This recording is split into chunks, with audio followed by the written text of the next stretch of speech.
السلام علیکم ورحمۃ اللہ وبرکاتہ۔ معزز ناظرین، تعلیم و تعلم یوٹیوب چینل پر آپ کا استقبال ہے۔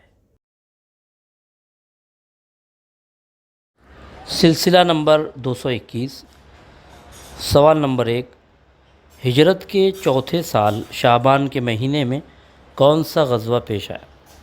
اے غزوہ خندق، بی غزوہ احزاب، سی غزوہ خیبر، ڈی غزوہ بدر صغریٰ۔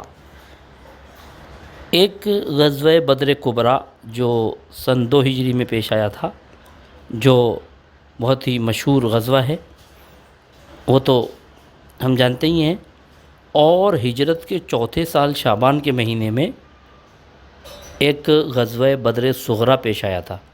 غزوہ بدر کا چھوٹا غزوہ پیش آیا تھا، تو آپشن ڈی درست جواب۔ سوال نمبر 2، غزوہ بدر صغریٰ کے موقع پر آپ صلی اللہ علیہ وسلم نے بدر میں کتنا قیام فرمایا؟ اے 8 راتیں، بی 5 راتیں، سی 7 راتیں، ڈی 6 راتیں۔ ابو سفیان نے وعدہ کیا تھا کہ آئندہ سال ہم پھر لڑنے کے لیے آئیں گے۔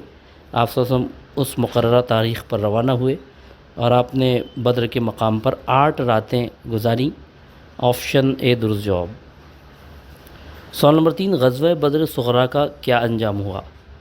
اے مسلمانوں کو فتح ہوئی، بی لڑائی کی نوبت نہیں آئی، سی کفار کو فتح ہوئی، ڈی ان میں سے کوئی نہیں۔